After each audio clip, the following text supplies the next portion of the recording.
একটু আগে বলেছি বিশ্বনবী পৃথিবীতে এসেছিলেন যেই মাসে, সেই মাসের নাম কি? কত খ্রিস্টাব্দে? 570 খ্রিস্টাব্দে। জন্মের তারিখ নিয়ে দুইটা মতভেদ আছে। ঐতিহাসিক সিরাত গ্রন্থের যারা লেখক, ইবনে হিশাম থেকে শুরু করে ইবনে ইসহাক থেকে শুরু করে অনেক লেখক লিখেছেন বিশ্বনবী 9 রবিউল আউয়াল পৃথিবীতে এসেছেন। সেদিন বারটা ছিল সোমবার। কেউ বলেছেন 12 রবিউল আউয়াল তিনি এসেছেন, আবার সেই দিনে বিদায় হয়ে গেছেন।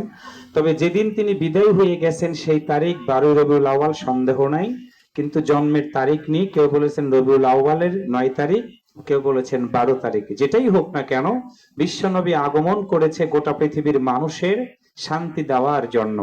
আজকে সেই রসূল আমাদের মাঝে নেই। রসূলের আদর্শ জীবন এবং কর্ম আমাদেরকে শুধু আলোচনা করলে হবে না, শুনলে হবে না, সিদ্ধান্ত নিতে হবে যতদিন বাঁচবো বিশ্বনবী যে পথ দেখিয়ে গেছেন সেই পথ অনুযায়ী আমাদের চলা দরকার। একসাথে বলেন তো, আছে না নাই? এবার একটু আপনাদের কাছে জানাতে চাই, বিশ্বনবী যখন আগমন করলেন, বিশ্বনবীর এত শান মান কেন, মর্যাদাটা কেন? বিশ্বনবী সাল্লাল্লাহু আলাইহি ওয়াসাল্লাম পৃথিবীতে আসার আগেই বাইতুল্লাহকে ভাঙ্গার জন্য আব্রাহার নেতৃত্বে একদল মানুষ সেদিন চেষ্টা করেছিল। বিশ্বনবী তখনও পৃথিবীতে আসে নাই। আব্দুল মুত্তালিবকে ডেকে নিয়ে যাওয়া হলো। আব্দুল মুত্তালিবের অনেকগুলো উটের বহর ছিল, ছাগলের পাল ছিল। তাকে ডেকে নিয়ে গিয়ে অনেক কথা বলার পরে এক সময় যখন বলেছিল, তুমি এতটুকু জানো যে আমরা বাইতুল্লাহটাকে ভাঙতে আসছি। আচ্ছা আপনারা বলেন তো, আপনাদের এই যে এই পাশে মসজিদ আছে, এরপরে পাঁচলিয়া কেন্দ্রীয় মসজিদ আছে, রানীনগর মসজিদ আছে, কোন নেতা যদি বলে আমরা মসজিদটা ভাঙতে এসেছি, সমাজের প্রধান হিসেবে আপনি কি বলেন? আপনারা কি তখন বলবেন ঠিক আছে মসজিদটা ভেঙে দিয়ে আপনি চলে যান? এটা কি বলবেন? এটা কেন বলবেন না? কারণ মসজিদ ঘরের সাথে আমাদের হৃদয়ের সম্পর্ক, আর মসজিদ ঘরে আমরা ইবাদত করি। একসাথে বলেন কার? আর একটু জোরে বলেন কার? মজার বিষয়, বিশ্বনবী তখনও আসেনি। আব্দুল মুত্তালিবকে ডেকে নিয়ে বলা হলো যে আমরা এসেছি বাইতুল্লাহটাকে ভেঙে দিব, একটা কারণ, বাইতুল্লাহকে আরবের মানুষগুলো বেশি পছন্দ করে, আল্লাহর ঘরটাকে তারা বেশি পছন্দ করে, এটা আমরা মানতে পারি না। আব্দুল মুত্তালিবকে বলল আমরা যদি ভেঙে দেই আপনার আপত্তি আছে কিনা, আপনি কি বলতে চান? তবে আপনার অনেকগুলো মেষ, অনেকগুলো উট, অনেকগুলো ছাগল আমরা নিয়ে এসেছি, আপনি কোনটা আমাদের কাছে চান? আব্দুল মুত্তালিব একটি কথা শুধু বলেছিলেন যে আমি এসেছি আমার উটগুলো নেওয়ার জন্য, আমি এসেছি আমার ছাগলগুলো নেওয়ার জন্য। আপনাকে এতটুকু বলবো, এই ঘরের মালিক যিনি, তার দায়িত্বটা হচ্ছে এই ঘরটা রক্ষণাবেক্ষণ করার। আব্দুল মুত্তালিব কিন্তু মুসলমান ছিলেন না, খুব ভালো করে বুঝবেন। তিনি মুসলমান ছিলেন না, কিন্তু আল্লাহর প্রতি বিশ্বাস ছিল কেমন। তিনি বললেন উট আপনারা নিয়ে এসেছেন, উটগুলো আমাকে দিয়ে দেন, ছাগলগুলো নিয়ে এসেছেন, ছাগলগুলো দিয়ে দেন। ঘরের মালিক যিনি, তিনি দায়িত্ব নেবেন, তিনি তার ঘরটাকে রাখবেন নাকি আপনার মতো মানুষ দিয়ে ভেঙে দিবেন। তিনি এতটুকু কথা শুধু বলে এসেছেন, তার মানে তার মনের ভিতরে এই কনফিডেন্স ছিল এই ঘরের মালিক যিনি, তিনি এই ঘরটাকে ভাঙতে দিবে না। কারণ এই ঘরটা হচ্ছে গোটা পৃথিবীর মুসলমানদের জন্য একটি নিদর্শনমূলক সবচেয়ে প্রিয় একটি জায়গা। তো সুবহানাল্লাহ বলেন। আল্লাহ রসুল তখনও পৃথিবীতে আসে নাই। আল্লাহ তাআলা সেই বিষয় চিন্তা করে আল্লাহ রসুল পৃথিবীতে আসার আগেই যখন ওই ঘরটাকে ভাঙতে পারলো না, গোটা পৃথিবীর মানুষ দেখলো কি এমন হয়ে গেল যে আজকে এত অস্ত্র শস্ত্র সুসজ্জিত হয়ে যাওয়ার পরেও আল্লাহর ঘরটাকে ভাঙতে পারলো না। এর কারণ তারা খুঁজতে থাকলো। 50 দিন পার হয়ে যাওয়ার পর আল্লাহ সুবহানাহু ওয়া তাআলা বিশ্ব নবীকে পৃথিবীতে পাঠানোর সিদ্ধান্ত নিলেন। সুবহানাল্লাহ বলা দরকার না? আল্লাহ রসুল পৃথিবীতে আসবেন। দেখেন, আমি যখন মায়ের পেটে ছিলাম আমার মায়ের পেট বড় হয়ে গিয়েছিল, আমার স্ত্রী যখন গর্ভবতী হয়েছিল আমার স্ত্রীরও পেট বড় হয়ে গিয়েছিল। কিন্তু সিরাতের ভিতরে পড়ে দেখলাম আল্লাহ রসুল যখন তার মায়ের পেটের ভিতরে 3 মাস থেকে 5 মাস, 5 মাস থেকে 8 মাস, 8 মাস থেকে যখন 10 মাস হয়ে গেল, তিনি বলেছেন আমার পেটের ভিতরে আমার সন্তান থাকাকালীন সময়ে আমি কোনো দিন অনুভব করি নাই যে আমার পেটের ভিতরে একটি সন্তান আছে। সুবহানাল্লাহ। তিনি বলতেছেন যে আমার সন্তান পেটের ভিতরে থাকার সময় পেটের ভিতরে ব্যথা হয়, যন্ত্রণা হয়, এমনকি আমার পেট দেখে অন্য কোনো মানুষ বুঝতে পারে নাই যে আমার পেটের ভিতরে বাচ্চা আছে, তার মানে এই বাচ্চা তো সেই বাচ্চা না, এই বাচ্চা হলো সেই বাচ্চা যিনি হলেন দোজাহানের মহাজন। সুবহানাল্লাহ, জোরে বলেন। আল্লাহ রসুল পৃথিবীতে আগমন করার আগে আমিনা বলতেছেন, আমি একদিন তৃষ্ণার্ত হয়ে গেলাম, আমি ক্ষুধার্ত হয়ে গেলাম। ঘরের ভিতরে ঢুকে দেখি আমার ঘরের ভিতরে কোনো খাবার নাই। পানি খাবো, মশকের দিকে গিয়ে দেখি মশকেও পানি নাই। তখন আমি চিন্তা করলাম পানি তো আনা দরকার, পাশেই ছিল কূপ।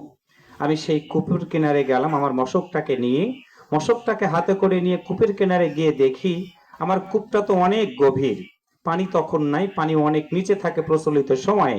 কিন্তু পৃথিবীর মানুষ তোমরা শুনে রাখো, আমি যখন জাস্ট মশকের সাথে রশিটা বেঁধে, আমরা যেটাকে কলসি বলি, কলসির সাথে একটু রশি বেঁধে জাস্ট কূপের ভিতরে নামায় দিয়েছি, আমার এই দুইটা চোখ সাক্ষ্য দিচ্ছে, আমি যখনই কূপের ভিতরে রশি দিয়ে আমার কলসিটাকে নামাই দিলাম, তখন আমি দেখতে থাকলাম নিচের পানিগুলো একদম ঢেউ খেলতে খেলতে খেলতে খেলতে অটোমেটিকলি আমার কলসি পর্যন্ত এসে হাজির হয়ে গেল। সুবহানাল্লাহ কি জোরে বলা দরকার না? কার কথা শুনতেছেন? বিশ্ব নবীর। কার কথা? রাজনৈতিক নেতারা রাজনৈতিক বক্তব্য দিয়েছে, আমি রাজনৈতিক বক্তব্য আজকে দেব না, যেহেতু সিরাত আপনাদেরকে জানতে হবে যে নবীর আদর্শটা কি, নবীর মর্যাদাটা কি, এটা আমাদেরকে জানতে হবে। আমিনা বলতেছেন আমি কলসিটাকে ভরলাম, কলসিটাকে ভরার পরে স্বাভাবিক গতিতে কলসিটা তো ভার হওয়ার কথা, কিন্তু কলসি যখন ভরে গেল, আমি কলসিটাকে নিয়ে সুন্দর করে ঘরের ভিতরে আসলাম। একজন গর্ভবতী মা হিসেবে কলসি আনার সময় যেই ব্যথা পাওয়ার কথা, যেই যন্ত্রণা হওয়ার কথা, পৃথিবীর মানুষ শুনে রাখো, আমি কলসিটাকে সুন্দর করে নিয়ে ঘরের ভিতরে রেখে দিলাম। ইত্য বছরে আমিনা বলতেছেন আমার কেন যেন মনে হলো পৃথিবীতে আমার সন্তান আসার সময় হয়ে গেছে। আমিনা চিন্তা করে দেখলেন আমার সন্তান আসার সময় হয়ে গেছে। দিন গড়িয়ে দুপুর হয়ে গেল, দুপুর গড়িয়ে সন্ধ্যা হয়ে গেল, সন্ধ্যা গড়িয়ে যখন রাতের আধার চলে আসলো, আমি চিন্তার মধ্যে পড়ে গেলাম আমার সন্তান আসবে, আমার তো ডান পাশে কেউ নাই, বাম পাশে কেউ নাই। সবচেয়ে আমিনা সেদিন রাত্রিতে বেশি কেঁদেছিলেন। জিজ্ঞাসা করা হলো আমিনা তুমি কাঁদছো কেন? আমিনা সেদিন বলেছিলেন, পৃথিবীর মানুষ শুনে রাখো, পৃথিবীর বুকে সন্তান জন্মগ্রহণ করার পরে, বীর বয়স হওয়ার পরে যখন কোনো মেয়ের বিয়ে হয়ে যায়, পৃথিবীতে যত আপন মানুষ থাকুক না কেন, বাবা থাকে বাবার জায়গায়, মা থাকে মায়ের জায়গায়, কিন্তু স্ত্রীর জীবনে সবচেয়ে বেশি কাছের আপন বন্ধু হয় স্বামী। আর সেই স্বামীটাকে সবচেয়ে বেশি মনে হয় তখন যখন সন্তানটা পৃথিবীতে আসার সময় হয়ে যায়। আমিনা বলতেছে আমি রাত্রি হয়ে গেল, এশারের নামাজের পর আমি একটু শুয়ে পড়লাম, আমার কেন যেন মনে হচ্ছে পেটের ভিতরে একটু আওয়াজ হচ্ছে, পৃথিবীর ভিতরে কে যেন আসবে আসবে। আমি তখন বালিশের উপরে থেকে আমার দুটো চোখ ভিজে গেল। জিজ্ঞাসা করা হলো তুমি কাঁদলে কেন?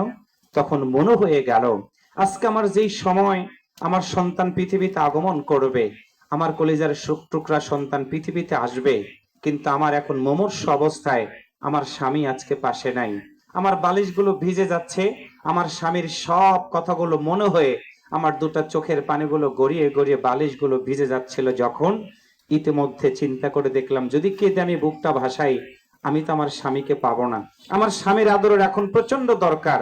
আমি এটা ভাবতেছিলাম, হঠাৎ করে তন্দ্রাচ্ছন্ন হয়ে গেলাম। তন্দ্রাচ্ছন্ন হওয়ার পরে ইতিমধ্যে মনে হলো কে যেন আমার ঘরের দরজাতে নক দিলেন। আমি ঘরের দরজাটা খুলে দিলাম, খুলে দেওয়ার সময় দেখি একজন সুন্দরী তরুণী রমণী, যাকে আমি কোনোদিন দেখি নাই, আমার ঘরের দরজার ভিতরে দিয়ে ঘরের ভিতরে ঢুকে গেল। আমি তাকে জিজ্ঞাসা করলাম কে তুমি? এত রাত হয়ে গেছে, রাতের শেষের দিকে আমার ঘরের ভিতরে তুমি ঢুকলা, নির্জন আমার ঘর, আমার রুমের ভিতরে কেউ নাই, কে তুমি? আমিনা বলতেছেন আমি যখন এই কথাগুলো বলছিলাম, এমনই সময় ওই মহিলা আমার দিকে তাকায় বলল তুমি আমাকে চিনবে না, আমি সেই মানুষ যেই মানুষ নাম শুনেছো কিন্তু কোনোদিন আমাকে দেখোনি। আমি হলাম পৃথিবীতে আগমনকারী প্রথম মহিলা মানুষ, আদম আলাইহিস সালামের সবচেয়ে প্রিয় তমা স্ত্রী, আমি, আমার নাম হচ্ছে হাওয়া। সুবহানাল্লাহ, জোরে বলেন। আমিনা বলতেছে আমি তাকে কোনোদিন দেখি নাই। তিনি আমার ঘরের ভিতরে ঢুকলেন, একটি জায়গাতে বসলেন, আমার পেটের ভিতরকার ব্যথা না, কিন্তু সন্তান পৃথিবীতে আসার মতো একটা পরিবেশ হয়ে গেল। ইতিমধ্যে দেখলাম আমার ঘরের দরজা দিয়ে আরেকজন কে যেন ঢুকছে, যাকে আমি কোনোদিন দেখিনি। তার দিকে তাকালাম, জিজ্ঞাসা করলাম তুমি কে?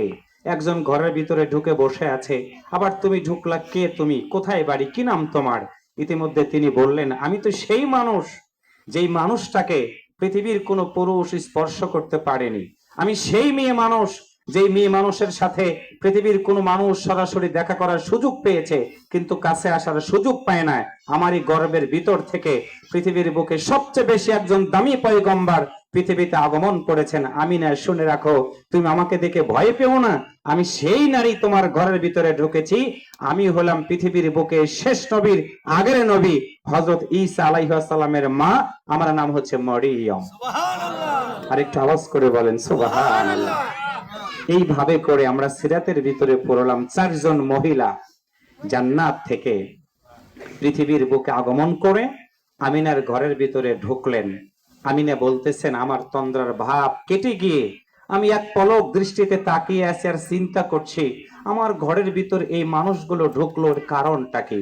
তিনি বলেন, ইতিমধ্যে আমার পেটের ভিতরে কেন যেন একটু ব্যথা অনুভব হয়ে গেল। আমি চিন্তা করে দেখলাম, ঠিক এখনই মনে হয় সন্তান পৃথিবীতে আসবে। ইত্য বছরে আমি ঘরের ভিতর থেকে বের হওয়ার সময় ঘরের দরজা দিয়ে যখন ঘরের ভিতর থেকে বের হলাম, আকাশের দিকে তাকায় দেখি সরাসরি আকাশ থেকে একটি রেখা, একটি আলো, একটি নূর, একটি বাতির মতো একটি আলো সরাসরি আকাশ থেকে আমার ঘর পর্যন্ত পড়তেছে। সুবহানাল্লাহ, সুবহানাল্লাহ। আমিনা বলতেছেন, আমি ঘরের ভিতরে ঢুকলাম, চিন্তা করে দেখলাম এমন কি হয়ে গেল যে আমার ঘরের ভিতরে আসমান থেকে আলো আমার ঘরের দরজার ভিতর দিয়ে ঘরের ভিতরে প্রবেশ করলো। আমি ঘরের ভিতরে ঢুকলাম, আবার বের হলাম। বের হয়ে দেখি সেই আকাশের যেই রেখাটা, ওই রেখাটা আমি আর দেখতে পাচ্ছি না আকাশ থেকে। সেই রেখাটা দেখলাম আমার ঘরের ভিতর থেকে বের হয়ে একদম রোম দেশ পর্যন্ত, যেই দিকের রাস্তাটা ঠিক আলোর রশ্মিটা সেই রোম দেশ পর্যন্ত পৌঁছে গিয়েছে। সুবহানাল্লাহ। তিনি বললেন, ঢুকলাম ঘরের ভিতরে, পেটের ভিতরে ব্যথার মতো অনুভব হলো। আল্লাহ তাআলার কুদরতে আমার সন্তান পৃথিবীতে আসলেন। প্রিয় দিনী ভাইয়েরা, আল্লাহর নবী পৃথিবীতে আসার আগে তার মায়ের ঘরের ভিতরে চারজন জান্নাতি মানুষ আসলেন। ঘরের ভিতরে তিনি ঢুকলেন, একটি রেখা দেখতে পেলেন, সেই শুভ্র রেখা রোম পর্যন্ত যখন পৌঁছে গেছে, আল্লাহর নবী তখন পৃথিবীতে আগমন করেছেন। রোমের সম্রাট সহ, সিরিয়ার বাদশারা সহ গণকদেরকে ডাকলেন। গণকদেরকে ডেকে জিজ্ঞাসা করলেন, আজকে কি হয়ে গেল? হঠাৎ করে আমাদের এই বাড়ি পর্যন্ত এত আলোকিত হলো, কারণটা কি? তোমরা কি বলবা? গণকেরা দেখে, কিতাবাদি দেখে রোমের সম্রাট সহ সিরিয়ার বাচ্চাদেরকে বললেন, জাহাপনা, যেটা আমরা তৌরাত কিতাব থেকে জেনেছি, ইনজিল কিতাব থেকে জেনেছি, আজকে আপনাদেরকে জানাই দিলাম। আজকে যেই রেখাটা, যেই আলোটা আপনার এই ঘর পর্যন্ত পৌঁছে গেছে। নামাজ কয়টায়? আজানটা হয়ে যাক, কেমন? আমরা আজানের জবাব দিই। জায়গা তো হচ্ছে না। জায়গা বসে সামনে জায়গা আছে।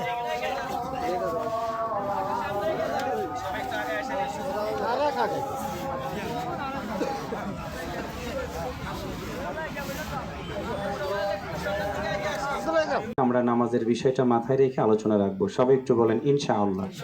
আরেকবার বলেন ইনশাআল্লাহ। বিশ্বনবী আগমন করেছিলেন যেই সময়ে আমরা একটু কথা শুনলাম আর কি।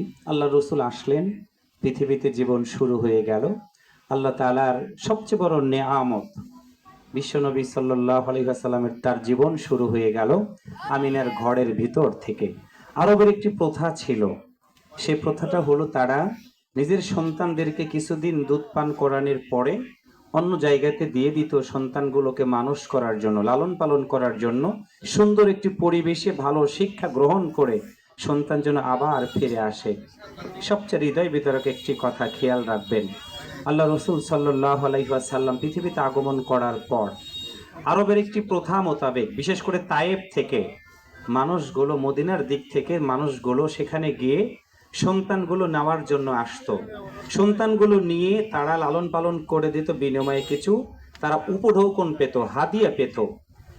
আমিনা বলতেছেন, প্রতিদিন আমার ঘরের দরজাতে মানুষগুলো নক দিত, আমি ঘরের দরজাটা খুলে দিতাম, আমার সন্তানটাকে তারা দেখতো, দেখার পরে নিয়ে যাবে। নিয়ে যাওয়ার আগে তারা বলতো, আমরা যে সন্তানটাকে নিয়ে যাব আমরা লালন পালন করে দেওয়ার পরে এই সন্তানটার বিনিময়ে অর্থ সম্পদগুলো কে দিবে? ওর কি বাবা আছে? আমিনা বলেন, যখনই বলে মোহাম্মদের কি বাবা আছে, তখনই আমার হৃদয়টা মনে হয় ক্ষত বিক্ষত হয়ে যায়। একদিন দুই দিন করে মানুষগুলো যখন আমার সন্তানটাকে দেখে রেখে চলে যায়, তখন আমার কলিজাটা বিদীর্ণ হয়ে যায়। আহা, যদি আজকে আমার স্বামী থাকতো, তাহলে আমার সন্তানটাকে নেওয়ার জন্য এত মানুষ আমাকে কষ্ট দিত না, ভিড় করে তারা নিয়ে চলে যেত। আল্লাহর নবী সাল্লাল্লাহু আলাইহি সাল্লাম মায়ের দিকে তাকায় থাকতো। ছোট্ট মানুষ তো। একদিন হঠাৎ করে হালিমা তার একটি সন্তান সহ, তার স্বামীকে সহ, দুর্বল একটি উট নিয়ে তিনি রওনা করলেন সেই মক্কার দিকে। মক্কার দিকে এই আশা যখন রওনা করেছিলেন, তখন তার উটটা ছিল এত দুর্বল, অন্য উটের সাথে তারা দৌড়াতে পারে না। অনেক টাইপের মানুষগুলো ওখান থেকে এসে মক্কা থেকে সন্তান নিয়ে তারা আবার যখন চলে যাচ্ছিল, তখনই এসে হালিমার উট পৌঁছে গেল মক্কায়। লোকজনদেরকে জিজ্ঞাসা করলো, তোমরা কি জানো আমরা তো সন্তান নিতে এসেছি, এখানে কি কোনো সন্তান আছে? আরবের লোকেরা বলল, শুনে রাখো, সব সন্তানদেরকে নিয়ে গেছে, তবে একটা সন্তান আছে, কিন্তু দুঃখের সংবাদটা হলো সেই সন্তানটার বাবা নাই। তুমি কি পারবা সেই সন্তানটাকে নিয়ে যেতে? হালিমা বলতেছেন, আমার স্বামীকে বললাম, স্বামী, সব সন্তানদেরকেই তো নিয়ে গেছে, আমি কি একটু ওই সন্তানটাকে দেখে আসব? তার স্বামী বলল, ঠিক আছে, কিছুই তো পেলাম না, তুমি একটু যাও, যদি সন্তানটার চেহারা যদি ভালো হয়, দেখতে যদি ভালো হয়, তাহলে তুমি নিয়ে এসো। হালিমা বলতেছেন, আমি এক পা দুপা করে আমিনার ঘরের দরজাতে গিয়ে যখন দরজাটা নক দিলাম, তখন ঘরের ভিতর থেকে জবাব দিল, কে আপনি? হালিমা বললেন যে, আমার নাম হালিমা, আমি সন্তান নিতে এসেছি লালন পালন করে দেওয়ার জন্য। আমিনা তখন ঘরের ভিতর থেকে দুইটা চোখের পানি ছেড়ে দিয়ে বলতেছে, আমি আজকে আর ঘরের দরজাটা খুলবো না, আমি আজকে আমার এই ঘরের দরজাটা খুলবো না। হালিমা বলতেছে, বোন, তুমি কেন ঘরের দরজাটা খুলবা না? আমিনা বলতেছে, আমার সন্তানটাকে দেখে তারা এক নজর চলে যায়, আমার সন্তানের তো বাবা নাই, এই সন্তানটাকে তুমিও তো দেখে চলে যাবা, এবার তুমি যদি দেখে আমার সন্তানটাকে চলে যাও, আমি মায়ের কলিজাটা ফেটে যাবে, আমি এটা সইতে পারবো না।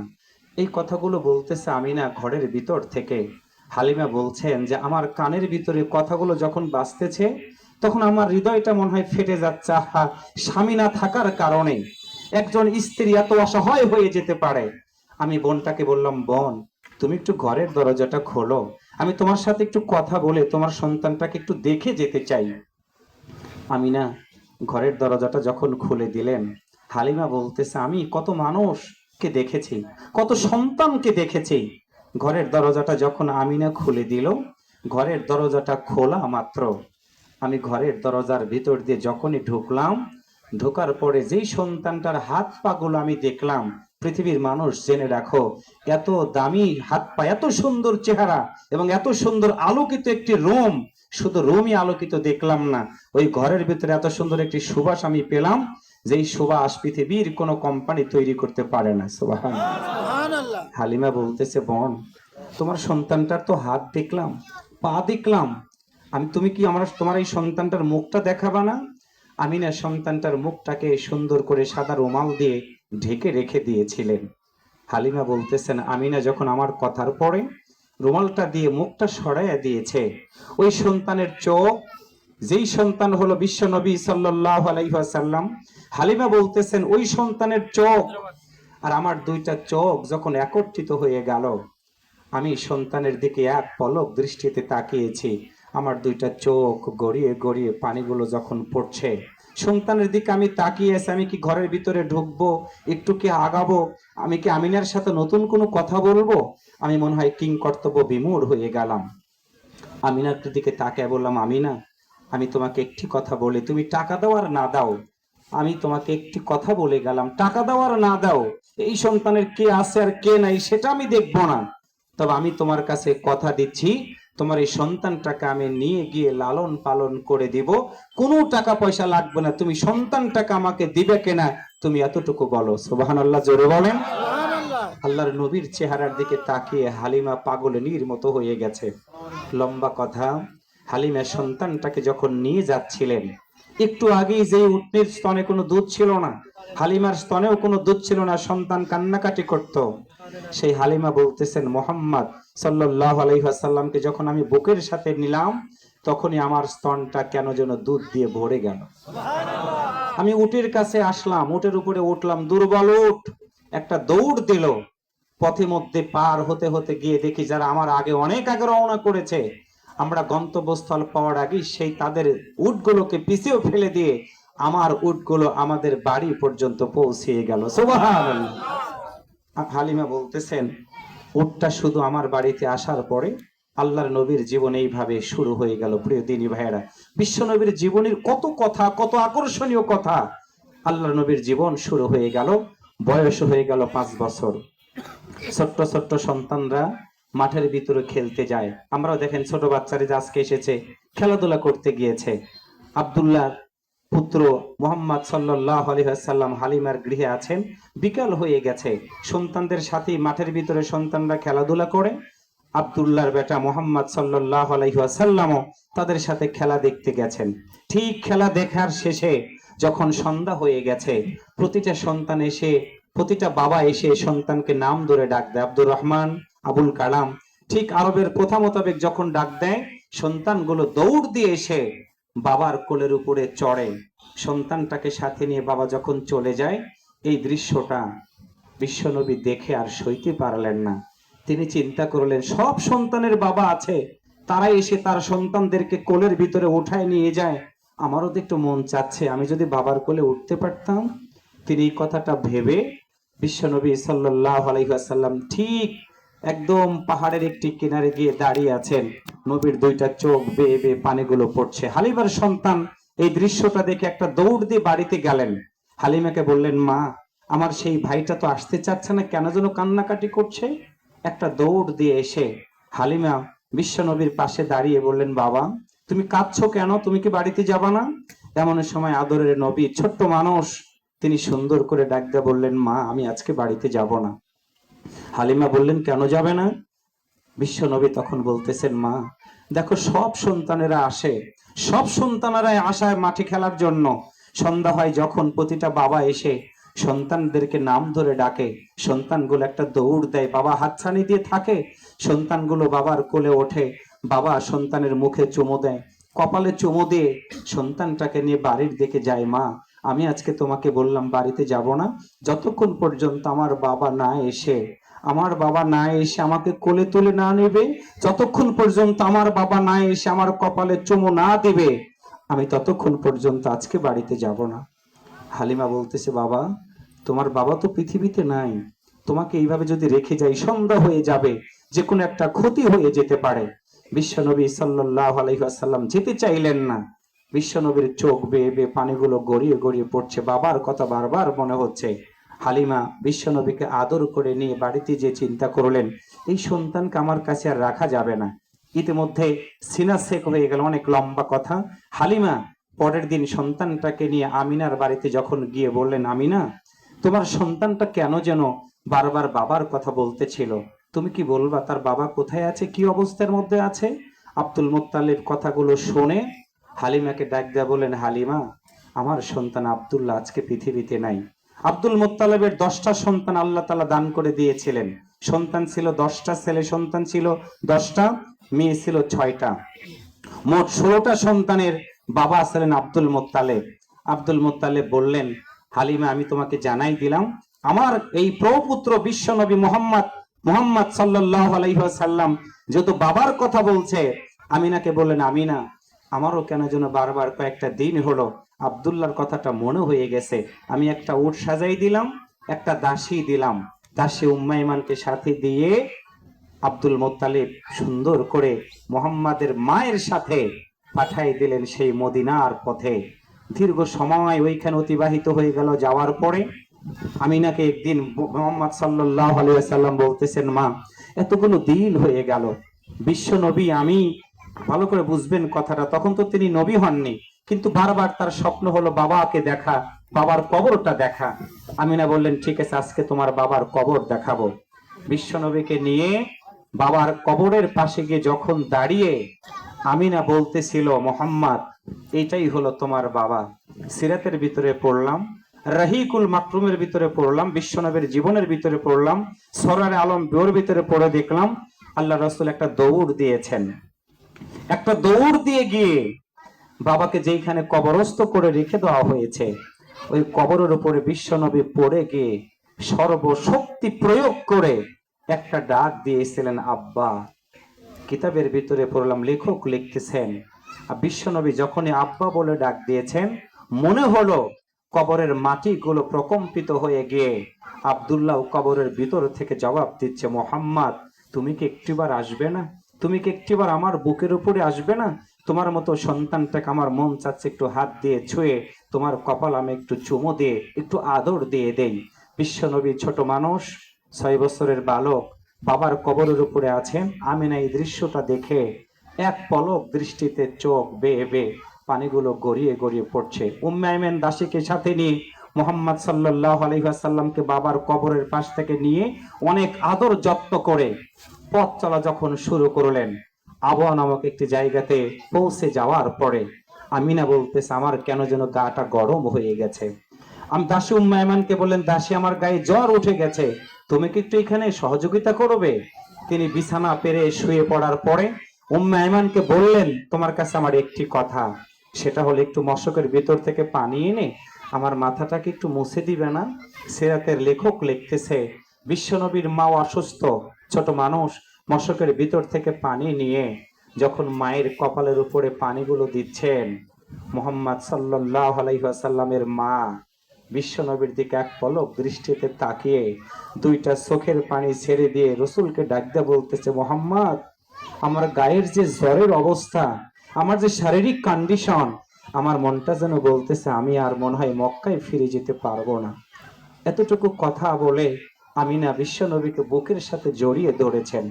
রসুল ছোট মানুষ, বিশ্বনবী মায়ের কপালে চুমু দিয়ে বলছে, মা তুমি এরকম করছো কেন? তোমার গায়ে জ্বর উঠেছে, একটু পরে তো সেরে যাবে, আমরা আমাদের জায়গা পর্যন্ত চলে যাব।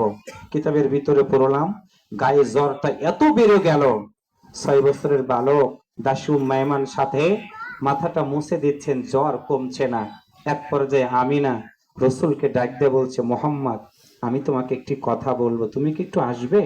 আল্লাহ রসুল বললেন, মা বলেন আপনি কি বলতে চান? বিশ্বনবী সাল্লাল্লাহু আলাইহি ওয়াসাল্লামকে কাছে ডেকে নিয়ে আমিনা যখন তার এই বুকের ভিতরে বিশ্ব নবীকে আগলিয়ে ধরেছেন, কপালে চুমু দিচ্ছেন, দুইটা চোখ বেয়ে বেয়ে পানিগুলো গড়িয়ে গড়িয়ে পড়ছে, শেষ একটি কথা বলছিলেন, মোহাম্মদ বাবার কবর দেখাইতে আনলাম তোমাকে, আমার মনে হচ্ছে তুমি তোমার মাকেও হারিয়ে ফেলবে। এতটুকু কথা বলার পর আমিনা পৃথিবীতে থেকে যখন বিদায় হয়ে গেল, 6 বছরের ছোট্ট মানুষ মায়ের বুকের উপরে পড়ে গিয়ে মূর্ছা যাচ্ছেন, কেঁদে কেঁদে ডাকতে বলছেন, মা আমি আর পৃথিবীতে কাকে মা বলে ডাকবো? আমাকে কে গোসল করাই দিবে? আমাকে কে খাওয়াই দিবে? আমার মুখের ভিতরে কে পানি তুলে দিবে? আল্লাহর নবী এই কথাগুলো বলছেন, দুইটা চোখ বেয়ে বেয়ে পানিগুলো গড়িয়ে গড়িয়ে পড়ছে, মাকে ছাড়ছে না বিশ্ব নবী। উম্মে আইমান আল্লাহ রসুলকে হাত ধরে আব্দুল মুত্তালিবের বাড়ি পর্যন্ত নিয়ে আসলেন। আব্দুল মুত্তালিব এই দৃশ্যটা দেখে তিনি সইতে পারলেন না। আল্লাহ নবীর বয়স হয়ে গেল 8 বছর। জন্মের আগে পিতাকে হারালেন, 6 বছর বয়সে মাকে হারালেন। 8 বছর বয়স পর্যন্ত আব্দুল মুত্তালিব আদর যত্ন করে রাখতো সেই রসুলকে। আব্দুল মুত্তালিব 8 বছর বয়সে, আল্লাহ নবীর 8 বছর বয়সে আব্দুল মুত্তালিব পৃথিবী থেকে বিদায় হয়ে গেল। আল্লাহর নবীর জীবনের সবচেয়ে বেশি দুর্যোগের ঘনঘটা 8টা বছর পর্যন্ত এসে গেল। আবু তালেব বিশ্ব নবীর দায়িত্ব নিলেন, রসুলকে ডেকে বললেন, ভাতিজা তোমার তো বাবা নাই, তুমি চিন্তা করো না, আমি সব দেখবো। আল্লাহর নবীর দায়িত্ব নিলেন আবু তালেব, হিলফুল ফুজুল গঠন করলেন, লম্বা কথা। আল্লাহ রসুলকে নিয়ে ব্যবসা বাণিজ্যের জন্য বের হলেন। 25 বছর বয়সে আল্লাহর নবীর সাথে খাদিজা রাদিয়াল্লাহু তাআলা আনহার সাথে বিবাহ বন্ধন আবদ্ধ হয়ে গেল। নবী আমার স্বপ্ন দেখতেন মানুষগুলো খারাপ কাজ করে, যুবকেরা খারাপ কাজ করে, কেমনে তিনি পরিবর্তন করে একটি সুখী সমৃদ্ধশালী সমাজ গঠন করবেন। ইতিমধ্যে বয়স হয়ে গেল নবীর 40 বছর। 3টা মাস তিনি হেরা পর্বতের গুহায় গিয়ে তিনি চোখের পানি ছেড়ে দিয়ে কাঁদতেন। খাদিজা রাদিয়াল্লাহু তাআলা আনহা প্রতিদিন খাবার নিয়ে যেতেন, খাবার দিতেন, খাবার নিয়ে আসতেন। একদিন আল্লাহ রসুল সেখান থেকে বেরিয়ে এসে খাদিজাকে বলতেছিল, খাদিজা, আজকে কেন যেন আমার প্রচন্ড ভয় হচ্ছে, তুমি কি একটু আমাকে সহযোগিতা করবে? আমি আজকে যাব ধ্যানমগ্ন অবস্থায়, সেখানে যাব। খাদিজা নিজে বলতেছেন, আমি হাত ধরে ধরে আমার স্বামীকে নিয়ে সেখানে রাখলাম। হেরা পর্বতের গুহায় তিনি থাকলেন। হেরা পর্বতের গুহাটা ছিলেন 3 গজ লম্বা, 2 গজ হচ্ছে প্রশস্ত, ছোট্ট একটি জায়গা। সেখানে আল্লাহর নবী ধ্যানমগ্ন অবস্থায় থাকতেন। 40 বছর বয়স যখন হয়ে গেল, জিবরাইল আমিন এসে আল্লাহর নবীর কাছে এসে হাজির হয়ে গেলেন। সুবহানাল্লাহ বলেন। জিবরাইল আমিন এসে রসুলকে বললেন, আপনি পড়ুন। রসুল পড়া তো জানেন না। ইকরা বিসমি রাব্বিকাল্লাযী খালাক, সূরা আলাকের প্রথম 5টা আয়াত নিয়ে আল্লাহ রসুলের সামনে জিবরাইল হাজির হয়ে গেল। জিবরাইলকে দেখে আল্লাহ রসুল ভীত হয়ে গেলেন, ভয় পেয়ে গেলেন। জিবরাইল বললেন, পড়েন। রসুল বলেন, পড়তে পারে না। 3 বার রসুলকে চাপ দেওয়া হলো। এরপরে তিনি পড়া শুরু করে দিলেন। বাড়িতে চলে গিয়ে খাদিজাকে শুধু বলেন, খাদিজা, আমার শরীরটা প্রচন্ড ভয় পেয়ে গেছে, আমি কি যেন দেখেছি, তুমি কি একটু মেহেরবানি করে আমাকে একটু ঢেকে দিবা? আল্লাহর নবীকে কম্বল দিয়ে ঢেকে দেওয়া হলো। প্রিয় দিনী ভাইরা, আল্লাহর নবীর 40 বছর বয়সে কোরআনটা পাওয়ার মাধ্যম দিয়ে তার নবুয়াতি জিন্দেগি শুরু হয়ে গেল। বিশ্বনবী 63 বছর পর্যন্ত পৃথিবীতে বেঁচে ছিলেন। 40 বছরে পেয়ে গেলেন কোরআন, নবুয়াতি জিন্দেগি শুরু হয়ে গেল তার। দাওয়াত দেওয়ার মিশন নিয়ে, ভিশন নিয়ে যখন মানুষের কাছে দাওয়াত দিতেন, আল্লাহ রসুলকে প্রথম অপবাদ দিয়ে বলল, বিশ্ব নবী, তুমি তো আব্দুল্লাহর বেটা, এতদিন ছিলে আল আমিন, এতদিন ছিলে সাদিক, কোরআনের দাওয়াত দেওয়ার কারণে বুঝতে পেরেছি তুমি আজকে পাগল হয়ে গেছো। আপনারা একটু বলেন, আল্লাহর নবী কি পাগল ছিল? একসাথে বলেন, পাগল ছিল? এখানে একটি প্রশ্ন মনে রাখবেন, রসুলকে 40 বছর পর্যন্ত আরবের কোন লোক খারাপ বলে নাই। 2টা কথা তারা বলতো, সাদিক, আল আমিন। কত বছর পর্যন্ত? 40 বছর পর্যন্ত তাকে সাদিক বলে ডাকতো। সেই 40 বছর বয়স আল্লাহ নবী যখনই পেয়ে গেলেন কোরআন, এক বাক্যে তারা বললেন, আব্দুল্লাহর বেটা, তুমি পাগল হয়ে গেছো। আল্লাহ আয়াত নাজিল করে বললেন, ওয়ামা সাহিবুকুম বিমাজনুন। সুবহানাল্লাহ বলেন। আল্লাহ রাসূল পাগল ছিলেন না। অপবাদ দিয়ে বলল, কোরআনের কথা যদি বন্ধ করে না দাও, আমরা বুঝতে পেরেছি তোমার চরিত্রের ভিতরে সমস্যা আছে। আল্লাহর পক্ষ থেকে আয়াত নাজিল হয়ে গেল, ওয়া ইন্নাকা লাআলা খুলুকিন আযীম। সুবহানাল্লাহ বলা দরকার না? ভালো করে বুঝবেন। 1 নম্বর বলল পাগল, 2 নম্বর চরিত্রের উপরে কলঙ্কের দাগ দিলেন, 3 নম্বর হলো বললেন, তুমি যদি কোরআনের দাওয়াত দিয়ে বাপ দাদার ধর্মকে চুনকালি লাগাইয়া কোরআনের দলের দিকে নিয়ে আসা তুমি যদি চেষ্টা করো, তুমি আমাদের সমাজের বুকে অশান্তি তৈরি করতেছো। এই 3টা অপবাদ দিয়ে বিশ্ব নবীর উপরে নির্যাতনের স্টিম রুলার চালায় দিলেন। যখন আল্লাহর পক্ষ থেকে আয়াত নাজিল হয়ে হয়ে মাক্কি জিন্দেগির 13টা বছর আল্লাহর নবীর শেষ হয়ে গিয়ে আল্লাহর পক্ষ থেকে আদেশ হয়ে গেল, বন্ধু, 13টা বছর তুমি মক্কার মানুষগুলোকে দাওয়াত দিলা, তোমার কথা তারা শুনলো সবাই, কিন্তু মানলো না। আমি আল্লাহ তোমাকে আদেশ করলাম, মক্কার জীবন থেকে তোমাকে হিজরত করে মদিনাতে গিয়ে আমি আল্লাহর কোরআনের দাওয়াত দিতে হবে। সুবহানাল্লাহ বলেন। এবার আপনারা বলেন তো, যারা ইসলামী আন্দোলন করেন, আপনাদেরকেও কি পাগল বলে না? একসাথে বলেন, বলে না? 2 নাম্বার, আপনাদের কি রাজাকার বলে গালি দেয় না? 3 নাম্বার, আপনাদের চরিত্রের উপরে কলঙ্কের দাগ দেয় না?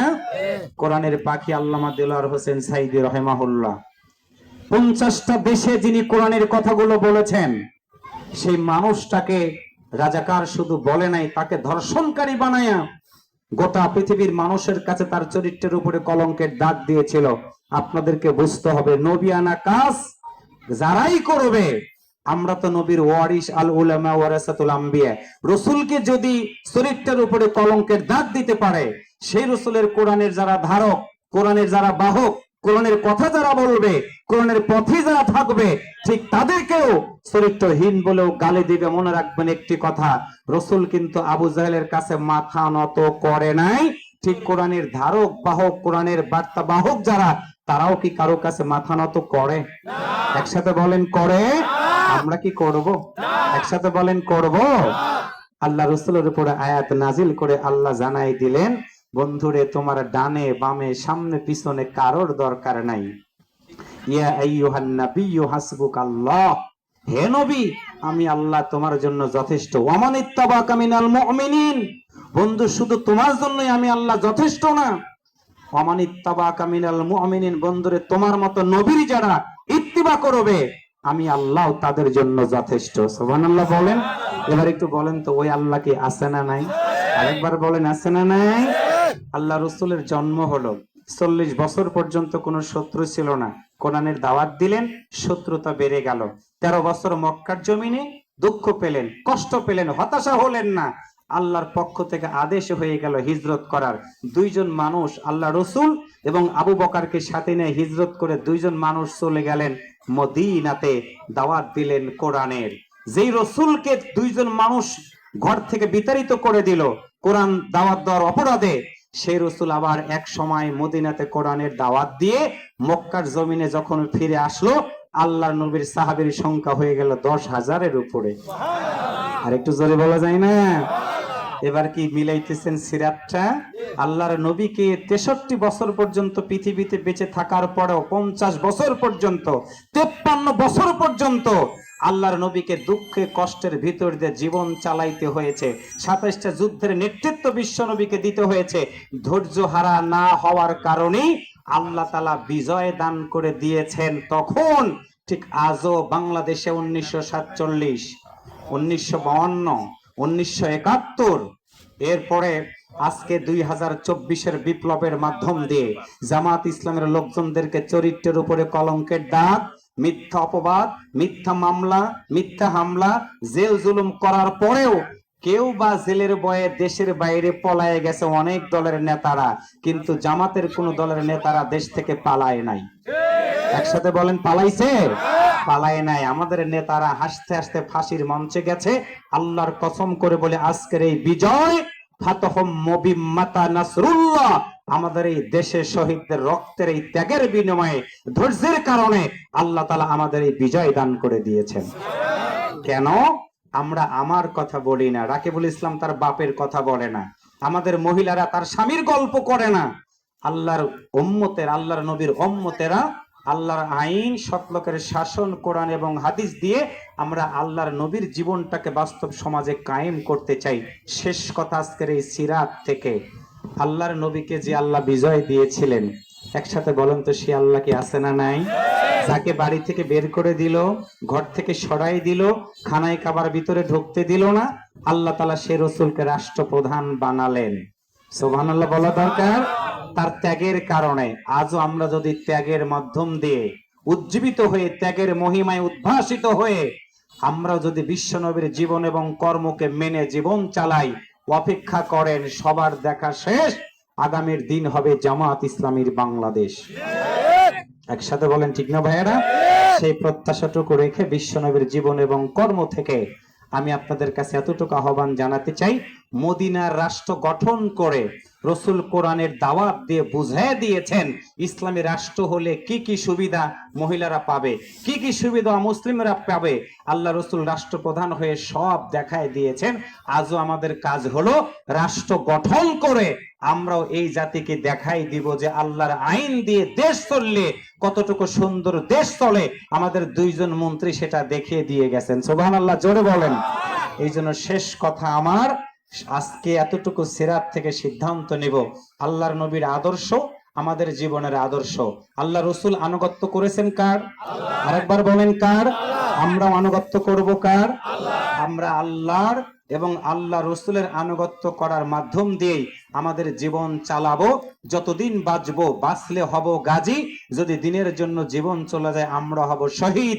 এই প্রত্যাশাটাকে রেখে আল্লাহ তাআলা আমাদের সবাইকে জান্নাতে মানুষ হিসেবে কবুল করে নিক। পাঁচলার এই 6 নম্বর ওয়ার্ড অনেক বড় একটি প্রোগ্রামের আয়োজন করেছেন এবং 100% উপস্থিতি, বসার জায়গা নাই, দাঁড়িয়ে থেকে আপনারা যে সিরাত শুনলেন, পর্দার আড়ালের মা বোনেরাও শুনলেন, সকল নেতৃবৃন্দ সহ আপনাদের সবাইকে আন্তরিক ধন্যবাদ জানিয়ে আজকে আমার কথা এখানেই শেষ করলাম। নাসরুম মিনাল্লাহি ফাতহুন করিব ওয়া বাশশিরিল মুমিনিন। আসসালামু আলাইকুম ওয়া রাহমাতুল্লাহ। আলহামদুলিল্লাহ, আমাদের সম্মানিত আমির সাহেব অত্যন্ত চমৎকার